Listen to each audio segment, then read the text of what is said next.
Hello and welcome to Miller Times. मैं हूं मुस्तफर कासमी और आप देख रहे हैं नेशनल डिबेट। आज हम बातचीत करेंगे बंगाल चुनाव पर कि बंगाल में क्या हो रहा है, आवाम का क्या रुझान है और बंगाल चुनाव किस नतीजे पर पहुंचेगा। हमारे साथ जो पैनल है बहुत अहम है।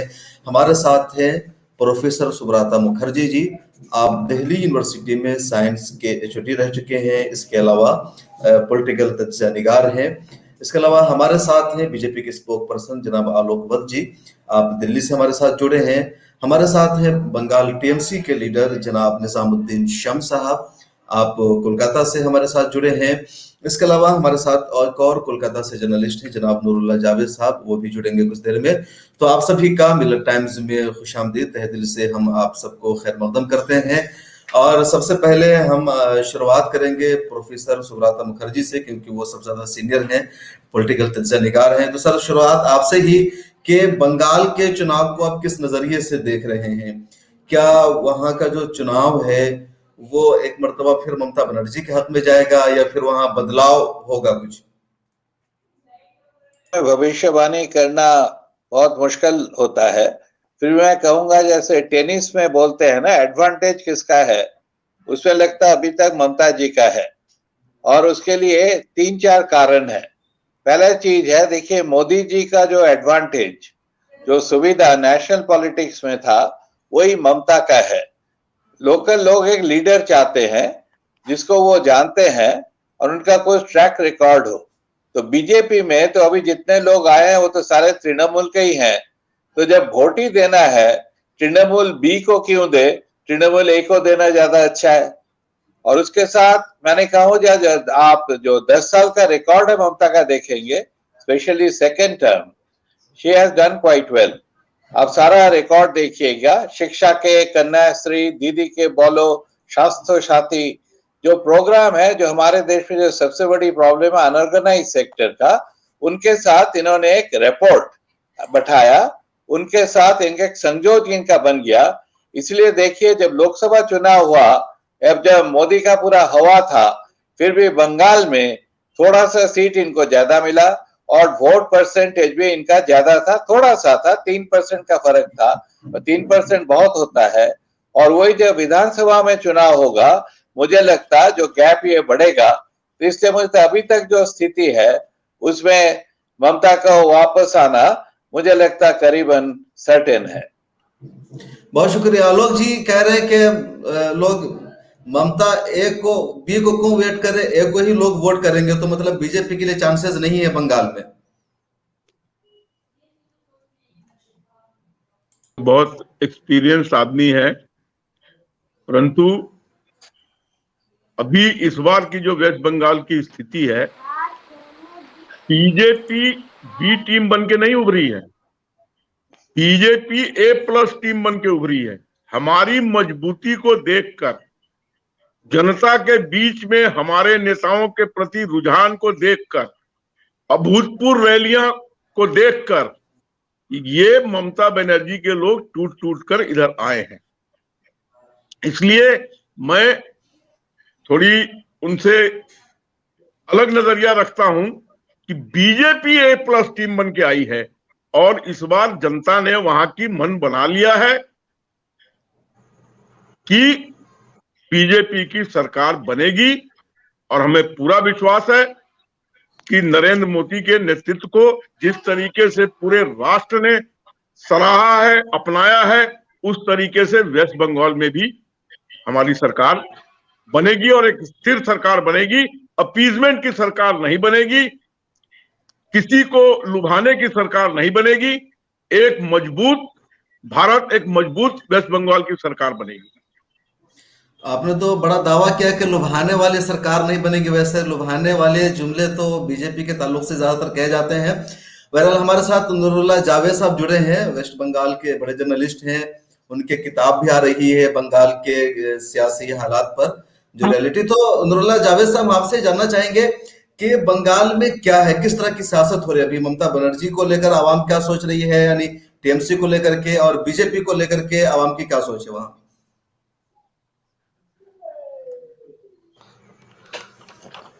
शुक्रिया आपका। सबसे पहली बात यह है कि इसमें कोई शक नहीं है कि बीजेपी ममता बनर्जी के मुकाबले में बड़ी पोजीशन पार्टी बनकर उभर चुकी है, और जो लेफ्ट और कांग्रेस थर्ड या फोर्थ पोजीशन में पहुंची है। लेकिन पॉलिसी के एतबार से देखेंगे तो ममता बनर्जी और बीजेपी के दरमियान कोई खास फर्क नजर नहीं आएगा। अगर ममता बनर्जी करती है, भी मेजोरिटी की प्रोटेस्ट करती हैं, और जिसका हम नारे लगा रहे हैं के खिलाफ है।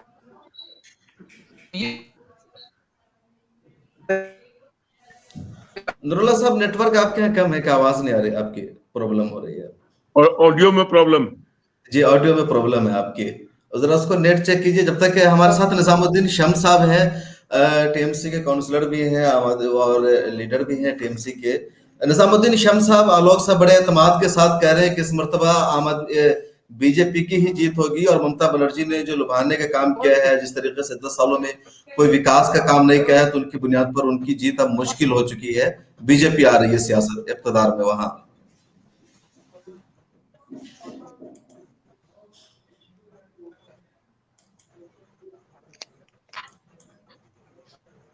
निजाम साहब, आपका माइक बंद है, मैं यहाँ से ऑन कर पा रहा हूँ, हो नहीं रहा।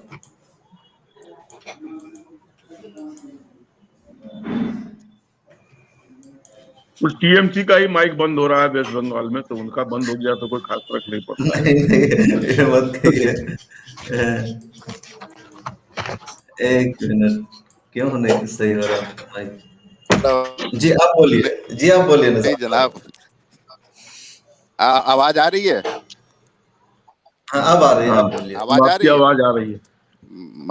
जी आ रही है। देखिए, हाँ, ये बात समझने की है कि पिछले 10 वर्षों से हमारी नेत्री इस रियासत की वजीर आला ममता बनर्जी ने डेवलपमेंट का जो काम किया है, और उसी काम की बुनियाद पे मगरबी बंगाल के आवाम तीसरी बार ममता बनर्जी को लाने जा रही है। इसमें कोई राय नहीं है, कोई इंतु करंतु परंतु नहीं है, ये जमीनी हकीकत है।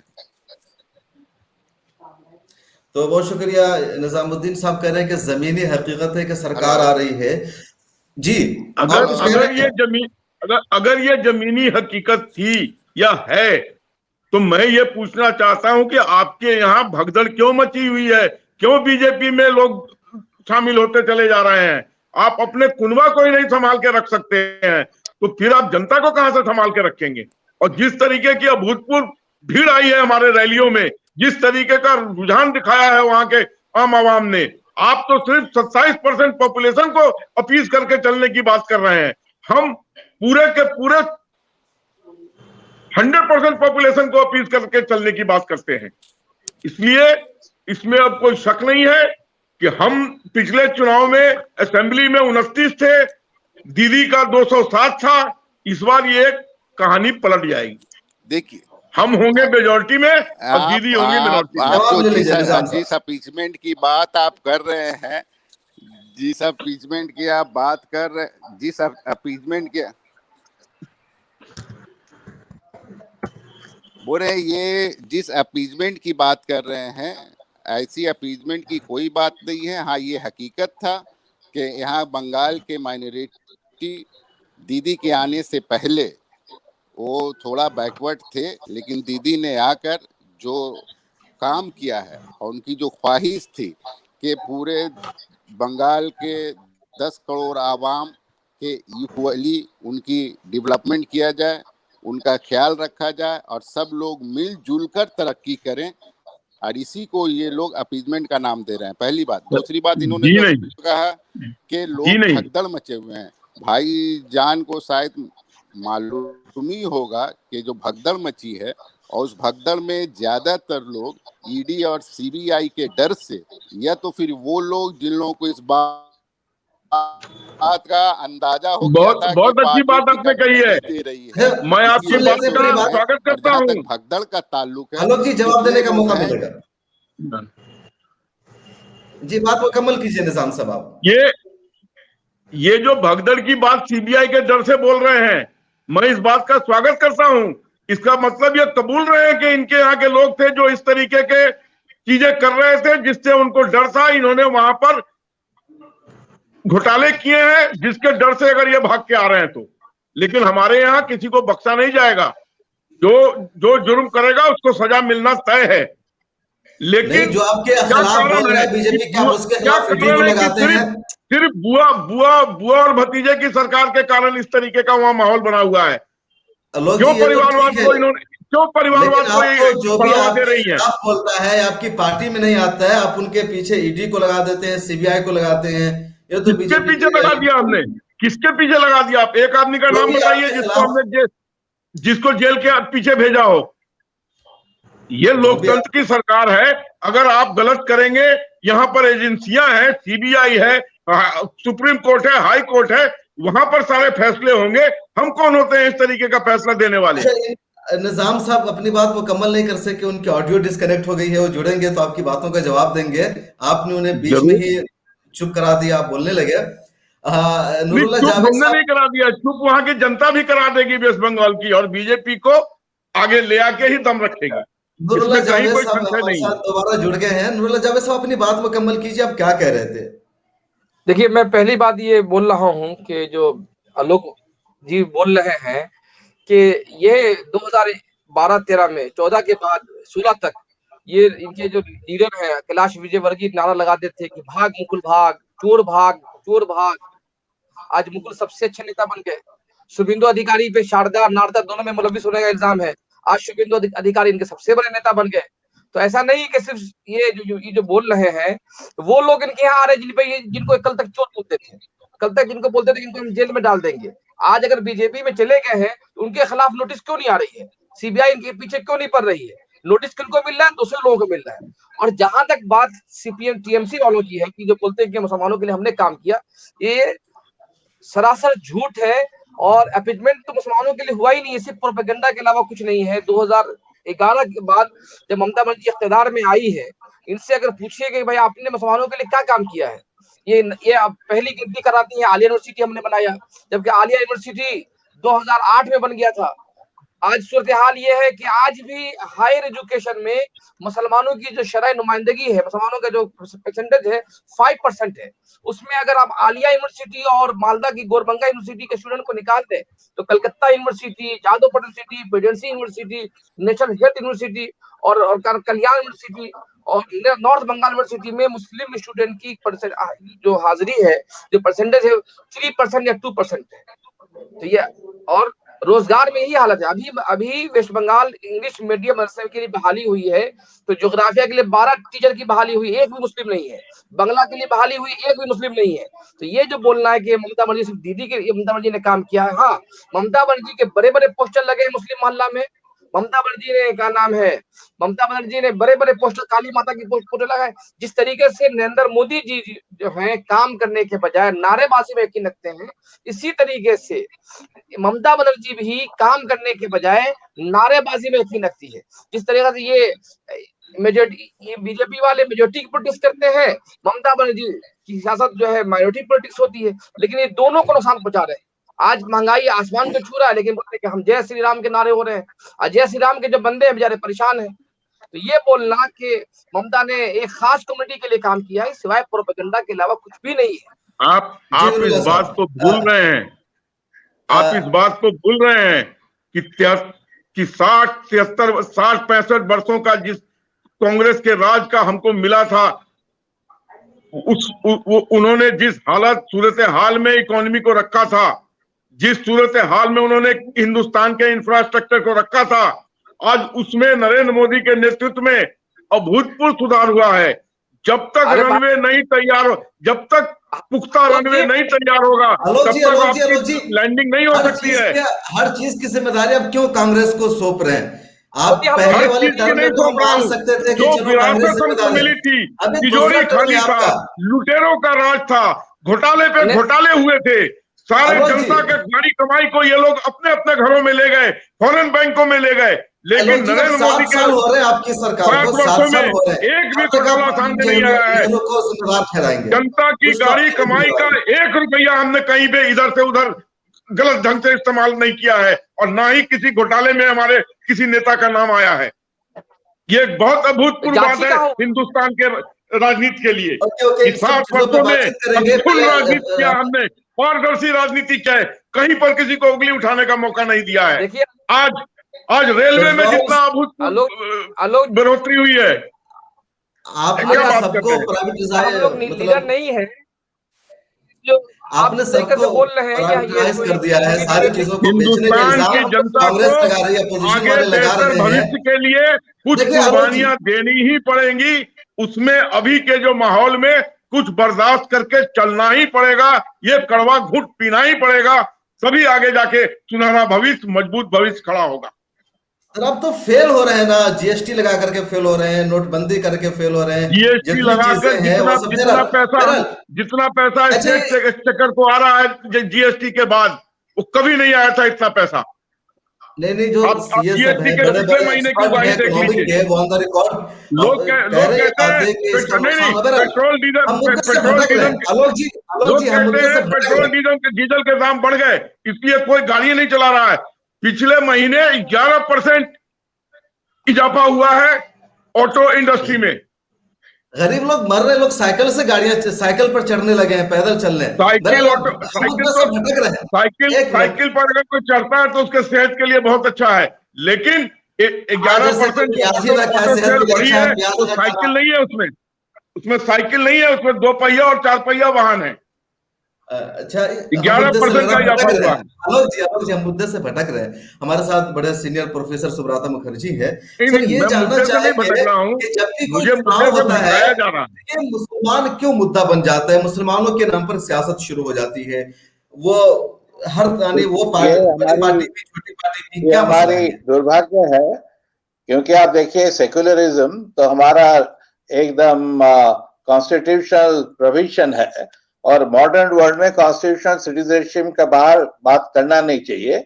अब मैं 3-4 बात जो मैं कहना चाहता हूँ, मैं सबको सुन रहा था। तुष्टीकरण मानव विकास का कहीं भी अंग में देखेंगे तो पश्चिम बंगाल में नहीं, पूरा देश में कहीं भी आप दिखा नहीं सकेंगे। दूसरी तरफ यह है, देखिए जो राज्य के जो चुनाव होती है उसका और नेशनल जो चुनाव होती है, दोनों में आसमान जमीन फर्क होता है। मुझे बड़ा अचंभा हो रहा है, बीजेपी हर चीज में बात करता है पर उधर की जो समस्याएं हैं उसके बारे में चुप रहता है। बेरोजगारी और जो पेट्रोल का जो 100 रुपया होने के बाद जो इन्फ्लेशन है, जो पूरा जो चीज ममता ने जो किया है उसको पूरा नकारना, मुझे नहीं लगता जो एक कोई हेल्दी राजनीति की तरफ हम जा रहे हैं। डिबेट होना चाहिए जो भाई हमने ये किया, हमारा ट्रैक रिकॉर्ड ये है।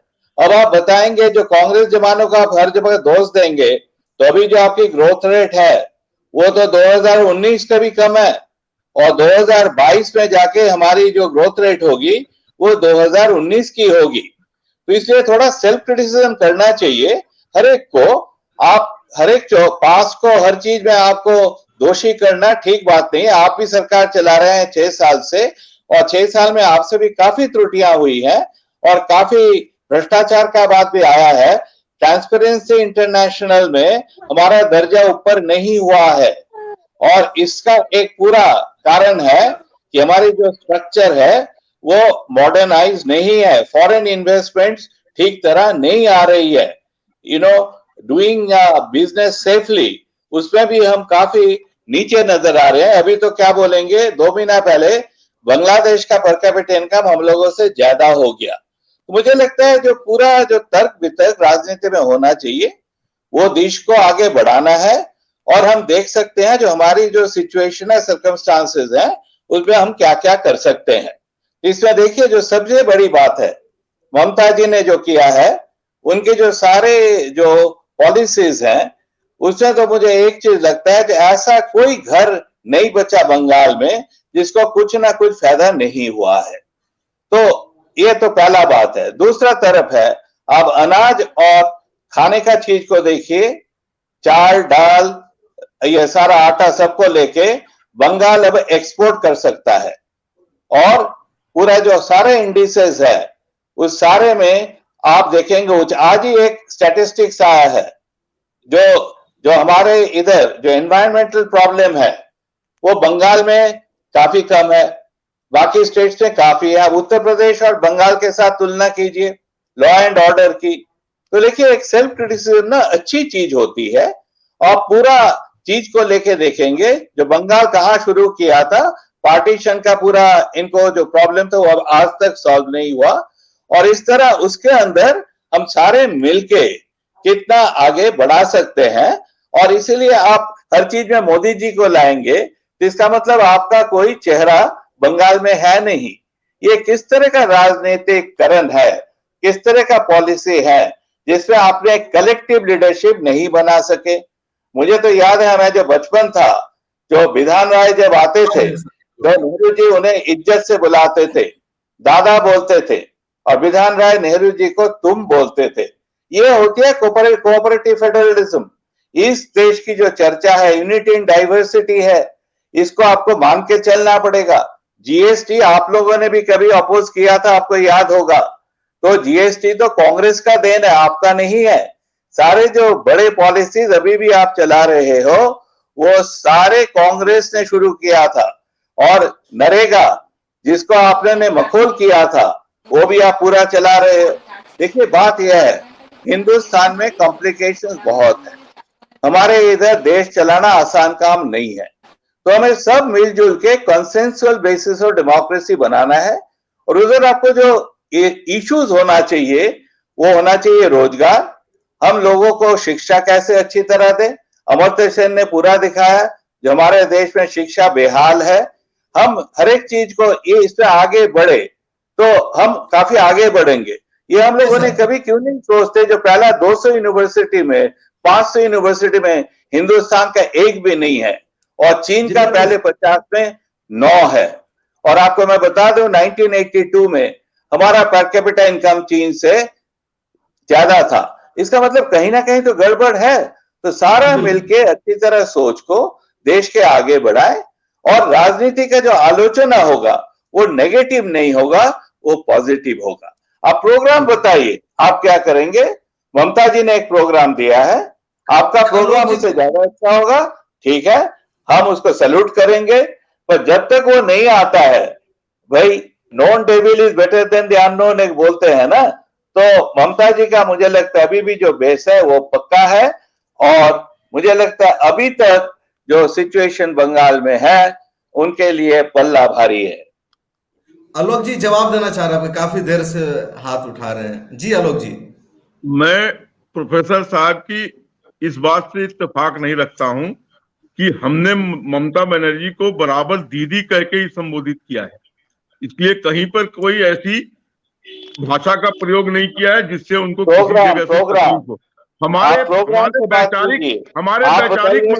पेट्रोल क्यों हुआ, 900 रुपया गैस का दाम क्यों हुआ? अगर ममता जी चाहती तो वो अपने स्टेट में पेट्रोल और डीजल के दाम कम कर सकती थी, जैसे गोवा ने किया है, लेकिन उन्होंने नहीं किया। स्टेट की जो प्राइसेस हैं वो उसको डाउन कर सकती थी, लेकिन उन्होंने नहीं किया। और तीसरी जो सबसे अहम बात है कि she believes in the politics of murder, attempt to murder, killing people, मारना। हमारे रैलियों पर जिस तरीके से उन्होंने, उनके लोगों ने पथरावबाजी की, जिस तरीके से उन्होंने हमारे वर्कर्स की हत्याएं की हैं, ये एक स्वस्थ लोकतंत्र में इसकी कहीं कोई गुंजाइश नहीं है। और इसका उनको सीख लेना चाहिए कि हम बीजेपी के लोग कहीं पर मर्डर की पॉलिटिक्स नहीं करते हैं, हम स्वस्थ राजनीति करते हैं। हम आपसे द्वंद्व कर सकते हैं, वैचारिक बातचीत कर सकते हैं, लेकिन हम इस तरीके की राजनीति नहीं करते। आज पूरा देश ने देखा है कि कितनी बीजेपी के लोगों की हत्याएं हुई हैं। बड़े से बड़े लीडर के रैली में पत्थर फेंके गए, ईंट फेंके गए। ये क्या इंडिकेट करता है? You are moving towards anarchy और you are leading democracy. I beg to differ on this. मुझे जवाब देने की आपको कोर्ट में जाना चाहिए था, FIR करना चाहिए था। और हम तो सभी मानते हैं ना, जो सुप्रीम कोर्ट का जो इज्जत अभी हिंदुस्तान में है किसी और चीज इंस्टीट्यूट का नहीं है। तो इसको लेके आप तो ये तो एलिगेशन है। एक मिनट, आपने बोला मैंने आपको पता नहीं, आप बीजेपी को दिल्ली बुलाया। आपने FIR क्यों नहीं किया? और लीगल प्रोसेस क्यों नहीं फॉलो किया? इस तरह का वाइल्ड चाइल्ड मुझे लगता है शोभा नहीं देती है। इस तरह का बात नहीं करना चाहिए। वो भी मुख्यमंत्री हैं, चुने हुए हैं, तो जो चार्जेस है उसको ठीक ठाक बताइए। इसलिए तो मैं बोले प्रोग्राम बीजेपी आपने सुनिए, आप जो स्टेट अपने आप में गोवा का जो बात किया, ने कहा कि गोवा का इकोनॉमिक सिचुएशन और बंगाल का एक नहीं है। पर कैपिटा इनकम गोवा का सबसे ज्यादा है हिंदुस्तान में, बंगाल का काफी कम है। और ये जो प्राइस बढ़ाता है वो सेंटर बढ़ाता है, उसका एक शेयर मिलता है, सेंटर को भी पैसा मिलता है। तो इसलिए खाली दोष आप बंगाल को मत दीजिए, स्टेट गवर्नमेंट को मत दीजिए। देश को हमें आगे चलाना है, बढ़ाना है, उसके बारे में आप प्रोग्राम बताइए ना। आप बताइए ना आपका क्या सिस्टम है जिसमें हिंदुस्तान को 100 के अंदर 10 यूनिवर्सिटी आएगा। इस तरह का सोच होना चाहिए, ऐसे देश आगे प्रगति करता है। हम हर राज्य में मेडिकल कॉलेज ला रहे हैं, हम हर राज्य में इंजीनियरिंग कॉलेज ला रहे हैं। और दूसरी चीज मैं आपको बता दूं कि 1960 West Bengal was the richest state of India, today it is not. Who is responsible for that? किसका शासन था वहां? क्या बीजेपी के शासन में ये काम हुआ? आपका फैक्ट्स करेक्ट नहीं है। एक नंबर से आज आप सुनिए, 11वें पैमाने पर आके खड़े हो गए। कभी 60 में सबसे वेल ऑफ नहीं था और इंडस्ट्री में तब तीसरा नंबर था। ये क्यों गया? फिर कोल का बात आएगा, सारा कुछ आएगा, उसका चर्चा और किसी दिन करेंगे। आप मुझे बुलाइएगा।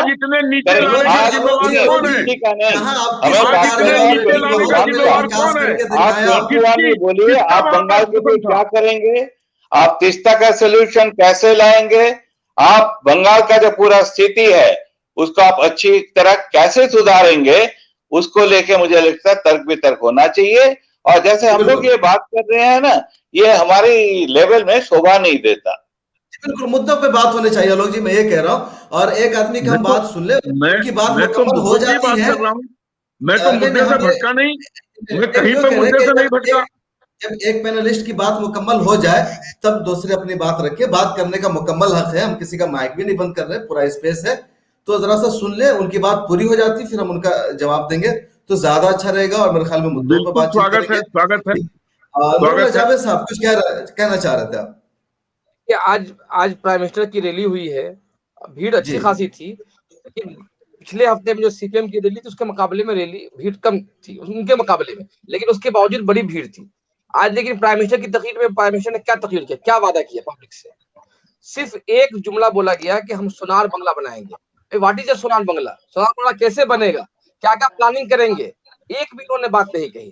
सिर्फ बात क्या कही कि ममता ने ऐसा किया, ममता ने ऐसा किया, वही ममता ने ऐसा किया।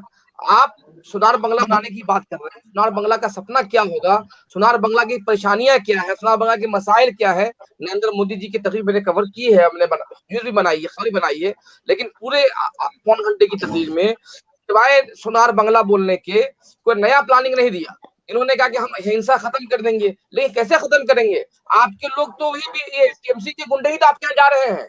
आप जो है बंगाल में कभी भी सुब्रतो मुखर्जी साहब बहुत पुराने आदमी है, बैठे हुए हैं, बंगाल में कभी भी हथियार लेकर जुलूस नहीं निकाला गया, लेकिन यहाँ विश्व बजरंग दल के लोगों ने जुलूस निकाला। आप गली गली में घुस के मजहबी नारे लगा के इश्तिहार अंग्रेजी कर रहे हैं। अब कैसे अब जो लोग हमारे यहाँ आ रहे हैं वो टीएमसी के गुंडे आ रहे हैं। दिनेश त्रिवेदी भी टीएमसी के गुंडे हैं। आपके कहने का मतलब दिनेश त्रिवेदी भी गुंडे आ रहे हैं जो यहाँ तक। दादा सुन तो लीजिए, आप सोनार बंगला की बात कर रहे हैं कि सोनार बंगला क्या होगा? अगर आपने अभी कहा जो टीएमसी से आ रहे हैं वो गुंडे आ रहे हैं, तब मैंने पूछा कि क्या दिनेश त्रिवेदी भी गुंडे हैं? वो कह रहे कि जो वर्कर उधर थे गुंडागर्दी करते थे, वो अब इधर आके गुंडागर्दी करने लगे हैं। मतलब वही लोग हैं, कभी इधर गुंडागर्दी करते, कभी उधर गुंडागर्दी करते हैं। तो वहां पहले गुंडागर्दी करते थे तो गुंडा ही तो गुंडागर्दी करता है, करते थे। इनका कहने का यही अभिप्राय है। अरे आपने अर्जुन सिंह को गुंडा कहा था एक जमाने में, आज चले गए आपकी पार्टी तो अच्छे हो जाएंगे। आपने मुकुल को चोर कहा, आज आपके चले मुकुल चोर हो जाएंगे। आप क्या ऐसा तो नहीं है टीएमसी में चोर है आप क्या जाके अच्छे हो जाएंगे? आज अर्जुन सिंह आपके साथ है ना भाई। कुछ बिहार के एमपी पे आपने इल्जाम लगाया, आज आपकी पार्टी के एमपी है। हमारे यहाँ किसी को ज्यादा टूल नहीं दिया जाता है, हर को उसके दायरे में रखा जाता है। आपके यहाँ लोगों को खरीदा जाता है, आपके यहाँ लोगों को ब्लैकमेलिंग की जाती है। मेरा कहना यह है कि इस वक्त जो लड़ाई है शारदा घोटाले में कौन बीजेपी का आदमी लिप्त था? आप मुझे बताएं, शारदा घोटाले में कौन सा बीजेपी का आदमी लिप्त था? मुकुल लाए, शुभेंदु अधिकारी, शोभन चैटर्जी, आज सब आप क्या बैठे हुए हैं, सबको आप चोर बोलते थे, आज सबको आप क्या बैठे हुए हैं, और जो लोग नहीं आए उनके यहाँ नोटिस मिल रहा है सीबीआई का, और जो आ गए हैं उनको नोटिस नहीं मिल रहा है। ये कहाँ का इंसाफ है भाई? आज मुकुल लाल को नोटिस नहीं मिल रहा है, जावेद भाई, आपके कहने का मतलब शारदा घोटाले में यही थे मेन लोग। आप फिर से अपने जमीर को तलाशिए और याद कीजिए कि कौन था इसके पीछे। जमीर को शारदा घोटाले में किसका नाम सबसे प्रबल रूप में आया था ऊपर, प्लीज इसको याद कीजिए, आप अपने जमीर को खंगालिए। मुकुल राय तो थे ना जिनका नाम ले रहे हो, आपकी पार्टी में है, तो कहीं ना कहीं ये तो सियासत हो रही है कि जो हमारे यहाँ है वो साफ है, हमारे यहाँ नहीं है वो है। आज आप क्या क्यों है? इंग्लिश में एक कहावत है, anybody should be judged innocent until proved guilty. लेकिन जब तक वो गिल्टी प्रूव नहीं हो जाता, जब तक उसको इनोसेंट ही मान के रखिए आप। लेकिन मैं जावेद भाई से सिर्फ इतना पूछना चाहता हूं कि शारदा घोटाले का मेन आदमी किसका नाम आ रहा था, ये उस बात को क्यों नहीं बोल रहे हैं? 2014 में जो मुकुल चोर करे, तो वो क्या था उस दिन? ये जो अंग्रेजी वाला जो फार्मूला आपने बयान किया है, उस दिन वो वाला फार्मूला कहाँ चला गया? जिस दिन आप नंदीग्राम में, मिदनीपुर में शुभेंदु अधिकारी के खिलाफ तकरीर किया प्राइम मिनिस्टर ने, आई लाइक टू रिप्लाई। बात ये नहीं है ये लोग इनोसेंट है टिल प्रूव्ड गिल्टी, तो जो मेन है वो भी तो इनोसेंट है, तो आप उसका जिक्र क्यों कर रहे हैं? देखिए, इसलिए मैंने बोला एक विकास का फ्रेमवर्क बनाए, हम क्या क्या घोटाला हुआ था इसलिए आगे बढ़ाए। हमारे रेजिम में हमारे यहाँ कोई घोटाला नहीं हुआ है। और देखिए वो देखिए, जैसे इन्होंने कहा भी सोनार बांग्ला, आप क्या क्या करोगे ये तो बताओ। जैसे बाहर देश में होता है, एडवांस डेमोक्रेसीज में होता है, चीन में जैसे अभी हो रहा है 6% ग्रोथ रेट हर बोला उन्होंने बोल के रखा है, हम क्यों नहीं कर सकते पूरा देश में? हमें देश को आगे ले जाना है, हमें साउथ एशिया में गर्व से बोलना चाहिए कि हम सबसे आगे जाएंगे। कि now India is poised for a big growth, India की जीडीपी बहुत आगे भागेगी। मैंने तो अभी आपको रिपोर्ट में आप इंडिकेटर्स बताइए ना, फ्यूचर तो आप भी नहीं जानते, मैं भी नहीं जानता।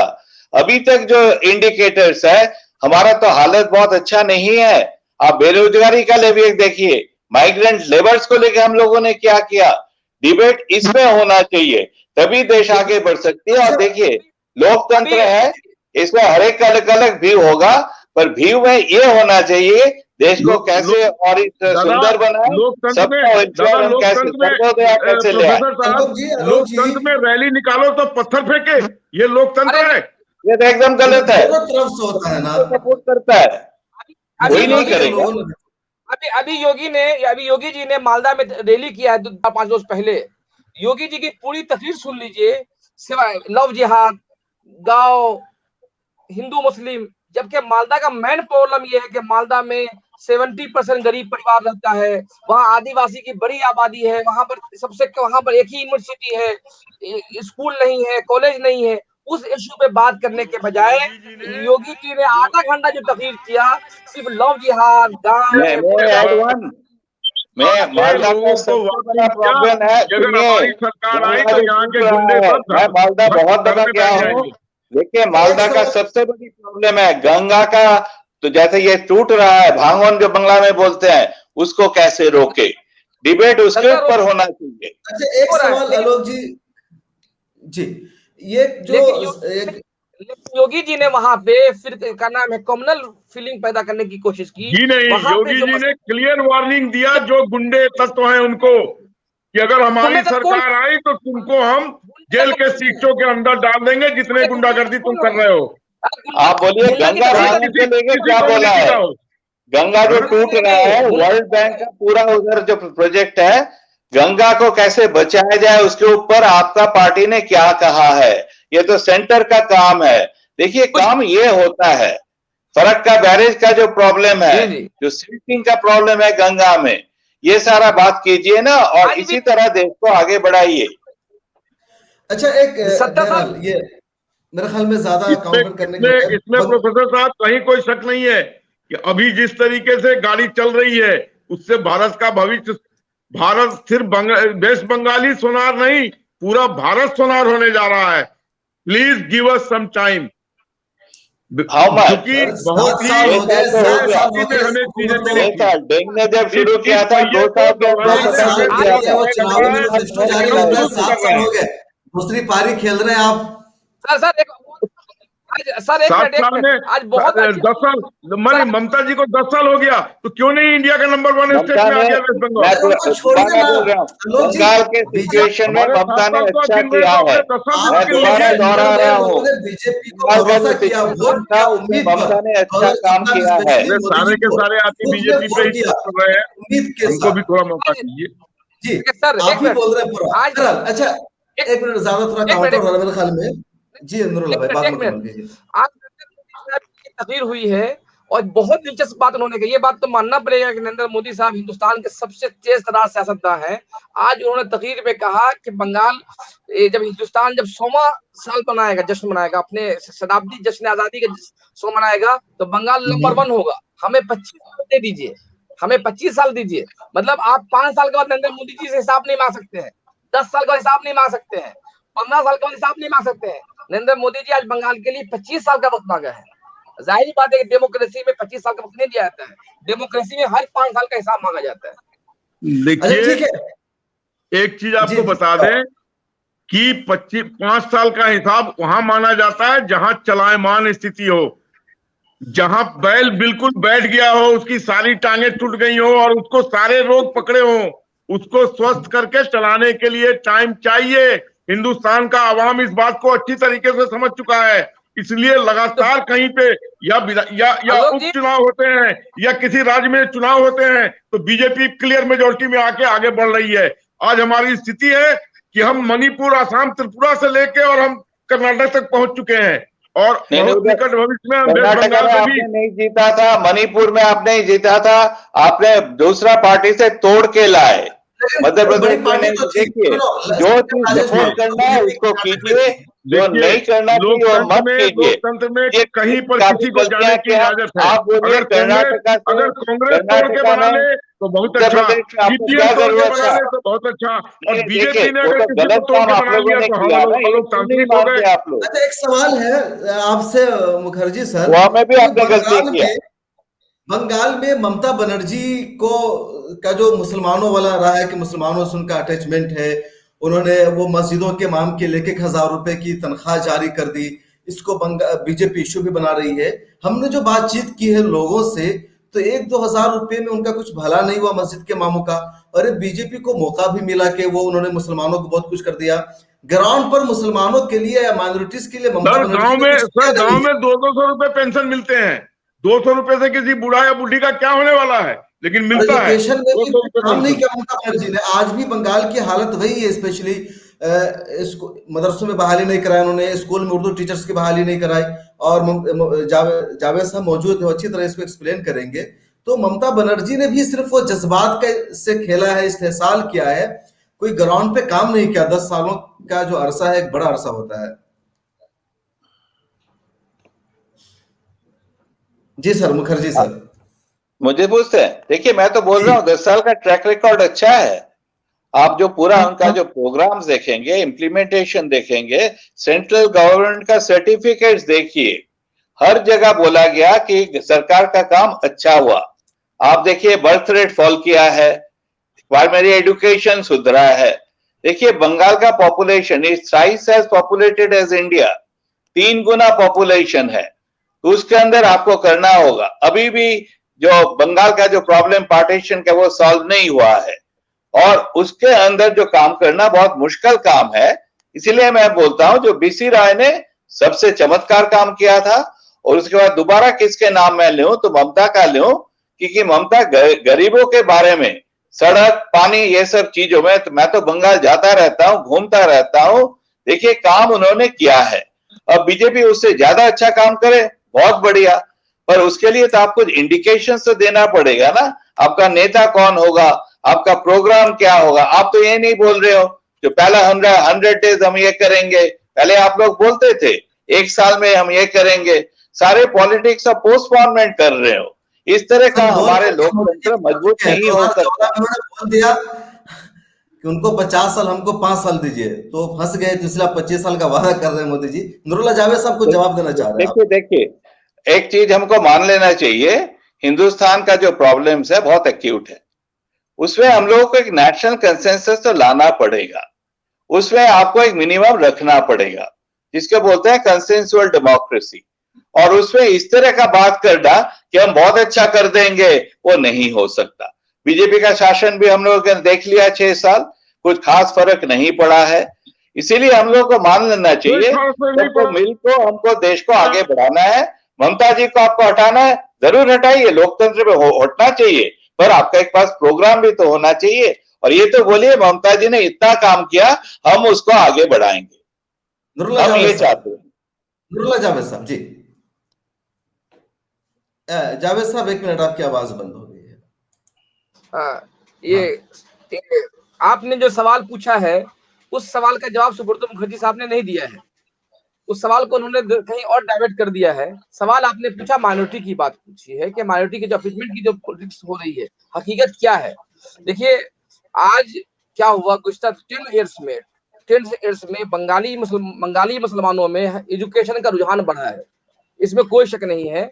और सजा कमेटी की रिपोर्ट के बाद बंगाल के लोगों ने अपने तौर पर बड़े पैमाने पर तालीमी इदारे कायम किए, मिली अल-अमीन मिशन, अलहम्द एजुकेशन, मौन आजाद एजुकेशन, बड़े पैमाने पर। सिर्फ अल-अमीन मिशन से हर साल 40-50 बच्चे मेडिकल निकाल रहे हैं, 100 बच्चे इंजीनियरिंग कर रहे हैं।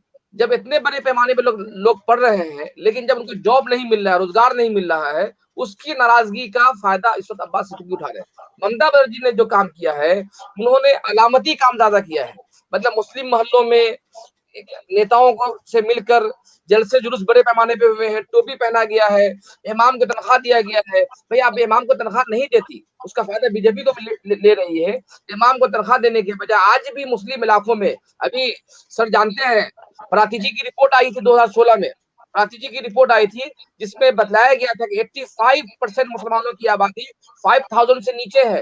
अभी उन्होंने ये बताया कि जिन डिस्ट्रिक्ट में मुसलमानों की शरह आबादी, मुसलमानों की आबादी 40% से अबाव है, वहां पे 10 लाख पढ़े के स्कूल है, कॉलेज सिर्फ मालदा, मुर्शिदाबाद, नॉर्थ दिनाजपुर मिलाकर सिर्फ एक यूनिवर्सिटी है, जहां पर 80-70% मुसलमानों की आबादी है। कलकत्ता में 20% मुस्लिम आबादी है, वहां 20 यूनिवर्सिटी है। मालदा में सिर्फ एक यूनिवर्सिटी, मुर्शिदाबाद में एक भी यूनिवर्सिटी नहीं, नॉर्थ दिनाजपुर में एक भी यूनिवर्सिटी नहीं। आज भी मुस्लिम बहुल इलाकों में तालीमी इदारे नहीं है। जब तालीमी इदारे नहीं है तो रोजगार नहीं मिल रहे हैं, और इसकी वजह से मुसलमानों में नाराजगी है और बंगाली मुसलमानों में ज्यादा नाराजगी है, जिसका फायदा अब्बास सिद्दीकी निकाल रहे हैं। देखिए मैं ये कहूँ, जो उन्होंने मुसलमानों को जो ये भाता दिया है वो पुरोहित को भी दिया है, तो ये कहना कि ये तुष्टिकरण है वो गलत है, क्योंकि उन्होंने दोनों तरफ का दिया है। बाद में दिया सर, लेकिन ये जो बुनियादी काम था ना, बेसिक काम जो था, मुसलमान सजा कमेटी ने अपनी रिपोर्ट में 3 बात कही थी। ये कहा था कि मुसलमान एजुकेशन में, इकोनॉमिक में, सोशल में बंगाल के मुसलमान दलितों से भी ज्यादा बदतर है। उसके लिए उन्होंने क्या किया, सवाल ये पूछना चाहिए। ममता बनर्जी ने स्कॉलरशिप दिया है बड़े पैमाने पे, लेकिन जब यूनिवर्सिटी ही नहीं होगी तो स्कॉलरशिप लेकर क्या किया जाएगा। पूरे मुर्शिदाबाद में आज ये बता रहे हैं कि मुर्शिदाबाद में शहर है बहरामपुर में मेजोरिटी है हिंदू आबादी, और मुस्लिम बच्चे जो रहते हैं इंटायर गांव में रहते हैं, जंगीपुर में रहते हैं, दमकल में रहते हैं। वहां से जब बच्चे पढ़ने के लिए बहरामपुर में आते हैं, टेलीग्राफ की रिपोर्ट है कि वहाँ बच्चों को, मुस्लिम लड़कों को हॉस्टल नहीं मिल रहा है, हिंदू किराया मकान नहीं दे रहे हैं। अगर आप यूनिवर्सिटी बनाए होते तो जाहिर बात है कि उनको बहरामपुर नहीं आना पड़ता, और बहरामपुर में यूनिवर्सिटी नहीं, कॉलेज है। तो इस तरीके से तालीम की तरफ मुसलमानों तक तवज्जो देने कम बजाय ममता बनर्जी ने क्या नाम छोटे छोटे पॉकेट में ज्यादा काम किया, जैसे क्या नाम है इमाम का भत्ता दे दिया, मौजिन का भत्ता दे दिया। और 2011 के बाद ममता बनर्जी की बेशतर तस्वीरों में क्या होता था कि मुसलमानों के लिए अलग मार्केट बनाइए, मुसलमानों के लिए अलग कॉलेज बनाएंगे, बनाया भी नहीं, उसका फायदा उन्होंने बीजेपी को मिल गया है। जी, तो नुरुल्लाह जावेद साहब, आपने तफसील से बात रखी। और एक और मसला जो बंगाल में सर के बीजेपी जितनी ताकतवर हुई है बंगाल में, तो क्या रीजन आप समझते हैं, कैसे, मतलब कहीं ना कहीं बीजेपी जबरदस्त टक्कर दे रही है। लोकसभा में भी उन्होंने 23 सीटों पर जीत हासिल की है, तो सिर्फ ये कह करके नहीं कह सकते कि लोकसभा का अलग रुझान होता है, विधानसभा का। दूसरे स्टेट्स का देखें तो उत्तर प्रदेश में लोकसभा में बीजेपी को जीत मिली, विधानसभा में भी जीत मिल गई, बिहार में उन्हें अच्छी खासी सीट मिली, लोकसभा में, विधानसभा का चुनाव वहां भी उन्हें कामयाबी मिली। वही हाल महाराष्ट्र, मध्य प्रदेश, कर्नाटक, सब जगह हो रहा है, साउथ की दो तीन स्टेट को छोड़ करके, और वो भी वहां कोई कांग्रेस नहीं बल्कि वहां की लोकल पार्टियों की वजह से। तो कहीं ना कहीं बंगाल में बीजेपी बहुत मजबूत हो गई है और उसका जो जिम्मेदार लोग बता रहे हैं ममता बनर्जी की सियासत को, उन्होंने इस अंदाज से सियासत की, मजहब का सहारा लेकर के कि बीजेपी को उससे फायदा उठाने का मौका मिला, और यही इल्जाम उन पर लेफ्ट और कांग्रेस के लोग भी लगा रहे हैं। मैं बताऊं, देखिए बात ये नहीं है जो हर जगह बीजेपी ने जीता, राजस्थान में नहीं जीता, मध्य प्रदेश में नहीं जीता था, कर्नाटका में भी नहीं जीता था, तो विधानसभा और लोकसभा का अलग अलग होता है। तो मैंने ये कभी नहीं कहा जो ममता ने बहुत हर चीज ठीक ठाक किया है। मैंने कहा जो अवेलेबल जो सिचुएशन था उसमें ममता ने काफी अच्छा लीडरशिप देके इसको आगे बढ़ाया। इसलिए मैं कहूंगा जो कुछ चीजें जैसे आप लोगों ने बताया उनको नहीं करना चाहिए, जैसे क्लब को पैसा देते हैं ये नहीं करना चाहिए। पर प्रॉब्लम ये है जो इसका जो ऑल्टरनेटिव प्रोग्राम है वो तो आप बताइए आप क्या करेंगे। आप जैसे मुसलमानों के लिए देखिए एक स्पेशल प्रॉब्लम है, जो उनका जो कैटेगरी ऑफ वर्क है वो हायर एजुकेशन में लिमिटेड है। आपको एक अच्छा कारपेंटर चाहिए, वो जो कैटेगरी है वो सारा सोच समझ के आपको देश को आगे बढ़ाना होता है। तो इसका मतलब नहीं है कि एक यूनिवर्सिटी नहीं बन गया तो मुसलमानों के लिए नुकसान हुआ।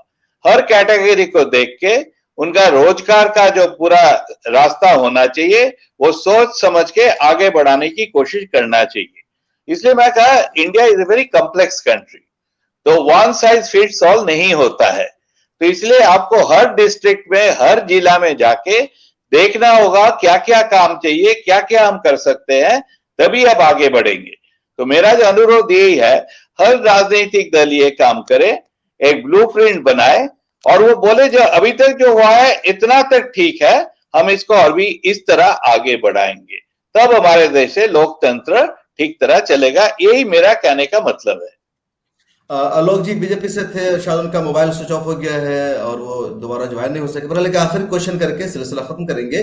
बंगाल में कांग्रेस और लेफ्ट का जो अलायंस बना है और उसमें आईएसएफ यानी अब्बास सिद्दीकी भी शामिल है, तो ये जो तीसरा फ्रंट है टीएमसी और बीजेपी के अलावा, इसका क्या असर दिखाई पड़ रहा है बंगाल में, नूरुल्लाह जावेद साहब?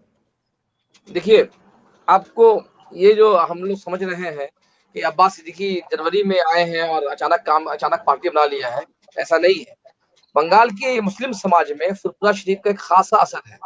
प्रोफेसर साहब तारीख को पढ़े होंगे, फुरफुरा शरीफ के मानने वाले गांव रिमोट एरिया में रहते हैं, जो पढ़े लिखे नहीं है, जो कम पढ़े लिखे लोग हैं, अकीदतमंद है। अब्बास सिद्दीकी ने 2016 के बाद से ही इन्होंने पहले ममता बनर्जी से कहा कि भाई हमारे मसाइल नहीं हल हो रहे हैं, तालीम पे काम कीजिए, तालीम के लिए काम कीजिए, लेकिन उसकी तरफ पार्टी ने तवज्जो नहीं किया खास। जी बोल रहे नूरुल्लाह साहब।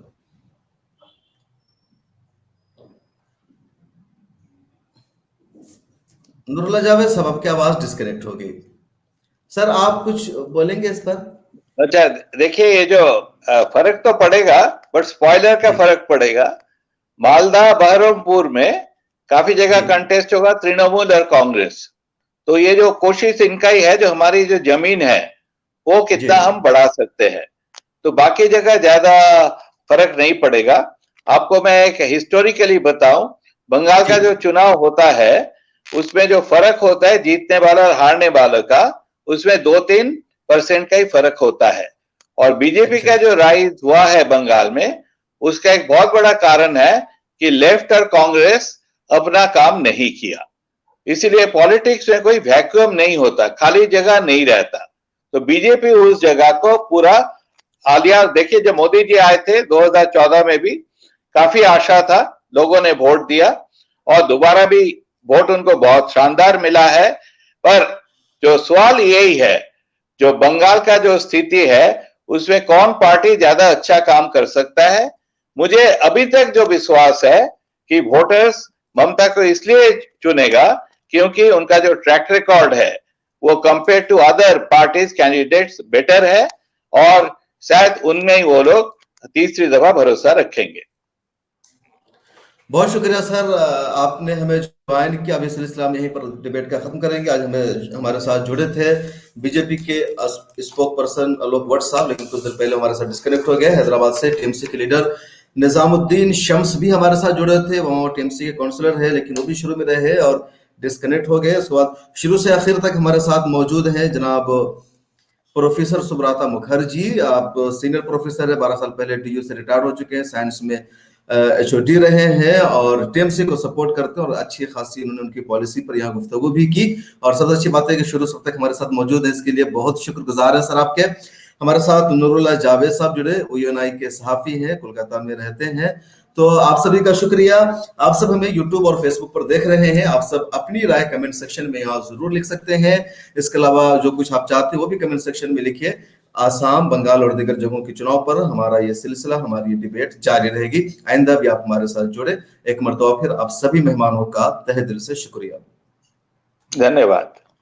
Thank you sir.